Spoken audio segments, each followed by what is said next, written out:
At the beginning of 2019, I set out to read one book a week. So I actually started reading a book a week at the age of 14. I'm John Fish. I'm a Harvard sophomore studying computer science, and in 2018, I read 52 books.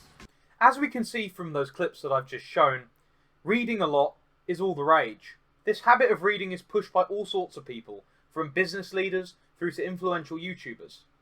I myself think that reading is a good habit, so why the title?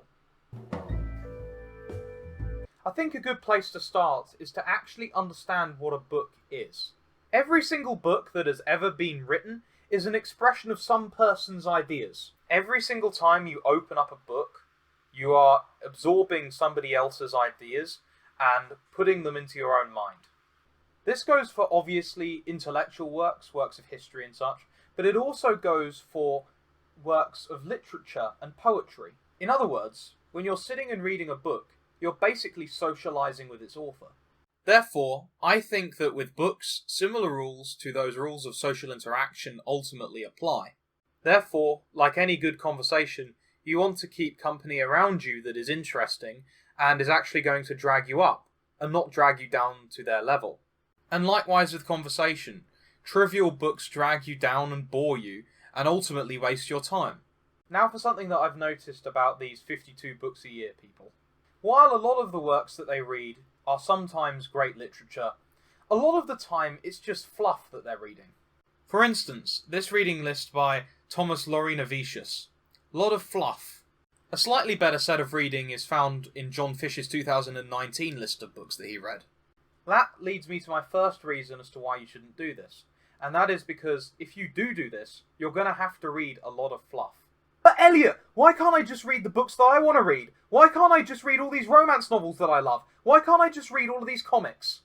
The answer's pretty simple. You're aiming to self-grow with this plan, so why would you choose books that are going to drag you down? Two problems can emerge from this, right? The first one is that you pick just a bad piece of literature and you end up wasting your time. The worst eventuality is that you pick a highly influential piece of literature and it changes your thought patterns in a way that is discordant with reality, which is why you've got to be really, really careful with who you're reading. With this, we're all aiming for self-improvement. You wouldn't show up to Ted Bundy's cell to ask him about how to respect women, so why would you read bad books when it comes to self-improvement? You have an unparalleled position as a modern person to read pretty much any book you want, and you're going to waste your time reading nonsense and rubbish? I think a pretty good rule of thumb when it comes to consuming literature is what is known as the Lindy effect. The Lindy effect, as we're describing it here, basically means that the longer a book has been in print or been in use, the more worth your while it probably is.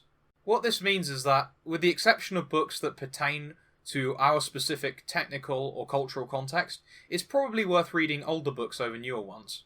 Now some of you might be like, Elliot, look at my books, I've got nothing but good books. I have this stack right here.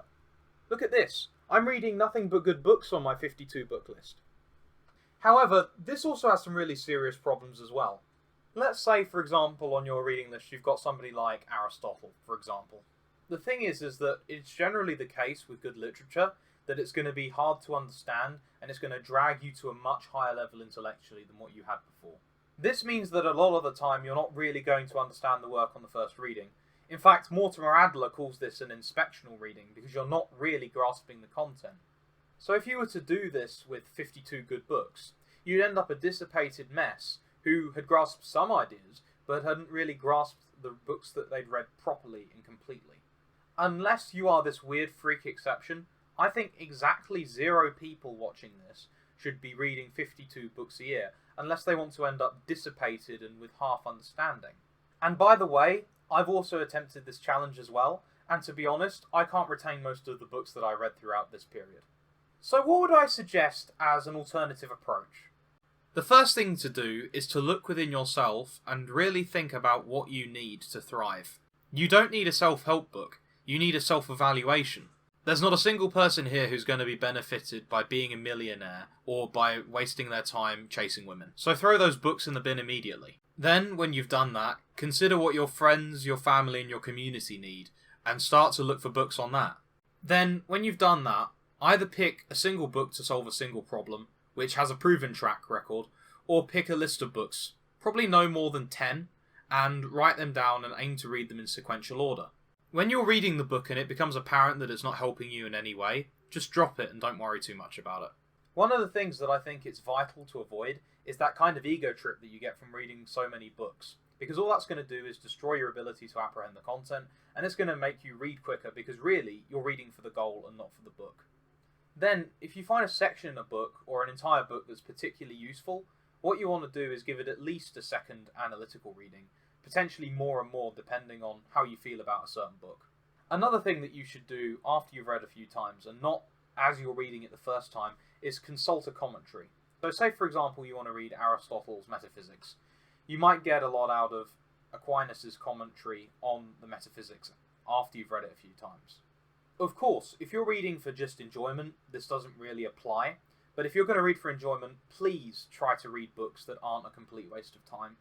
Then, what you do when you're done doing this consulting of commentaries and such is to write detailed notes on the particular book, and then from there, memorize them. You could use something like the method of loci for this. Doing this, you can probably get through maybe 12 to 15 books that are of sufficient complexity within a year. If you're reading something like a Platonic dialogue that might be shorter, maybe increase this by 10. Now, with all that said, I'm expecting a lot of complaining in the comments about what I've said, and they're free to go down to the comments and please respond and poke holes in my method. But what I would really appreciate is that this channel depends on concurrent watching, so if you're interested in the videos that are recommended on this channel in this end screen, I'd really appreciate if you could watch them, and of course, like every other YouTube channel on the planet, I'm going to ask you to like, comment, and subscribe, and tell me what you think. Thank you very much for watching.